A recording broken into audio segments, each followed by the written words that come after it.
আসসালামু আলাইকুম রহমতুল্লাহ বারাকাতুহু। চলুন একটা গল্প বলি। একবার এক বাবা তার ছোট্ট শিশু বাচ্চাটিকে নিয়ে গেলেন বাজারে। বাজার থেকে আসার পথে অনেক লোকের ভিড় দেখতে পেলেন। ছোট্ট শিশুটি জিজ্ঞেস করলো, বাবা ওখানে কি? বললো, বাবা ওখানে চোর ধরেছে, তা চোরকে পেটাচ্ছে। তো ছোট্ট শিশুটি কখনো চোর দেখেনি, একটা কৌতূহল জাগলো। বাবা চোর কি, আমি আজকে চোর দেখবো।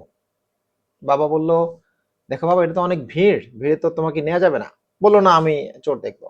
খুব বায়না করলো চোর, ওনাকে ও দেখতেই হবে। তখন বাবা বাচ্চাটাকে ঘাড়ে নিল, কাঁধে নিল, কাঁধে নিয়ে তখন হচ্ছে গিয়ে কাঁধে নিয়ে চোর দেখালো, ওই যে দেখো চোর। বললো, কই চোর তো আমি দেখতে পাচ্ছি না। বলে, দেখতে পাচ্ছ না মাঝখানে একটা লোককে হাত পা বেঁধে রেখে দিয়েছে? বললো, হ্যাঁ দেখতে পাচ্ছি, কিন্তু চোর কই? বললো, ওটাই চোর। বললো, ও তো চোর না, ও তো মানুষ, আমি চোর দেখবো।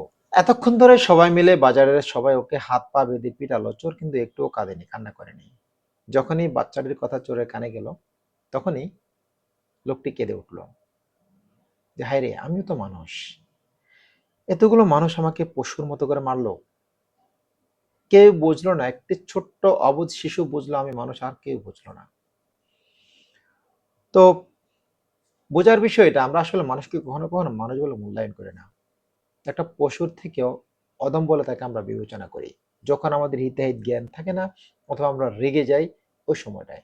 আসলে আমাদের বোঝা উচিত, আপনি যেমন একজন মানুষ, সেও মানুষ, তার মধ্যে আপনার মতো ইন্দ্রিয়গুলো কাজ করছে।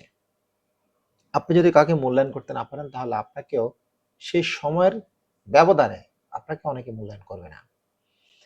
আপনি যদি মূল্যায়ন পেতে চান, তাহলে আপনি অন্য কাউকে অবশ্যই মূল্যায়ন করতে হবে। মানুষ সৃষ্টির সেরা জীব, মানুষকে মানুষ রেসপেক্ট করবে, মানুষ মানুষকে নিরাপদ রাখবে।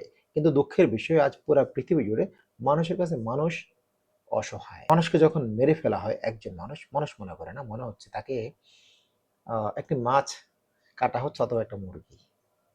যেমনটা কষায় গরু জবাই দেয়, মুরগি বিক্রেতা মুরগি জবাই দেয়, মনে হচ্ছে একটা মুরগি বা পশু মারা হচ্ছে, আর কিছু না। মানবতা অতটা নিচে চলে গেলে আমাদের মানুষ হিসেবে লজ্জা পাওয়া উচিত সমাজের মধ্যে। Thank you very much. আসসালামু আলাইকুম।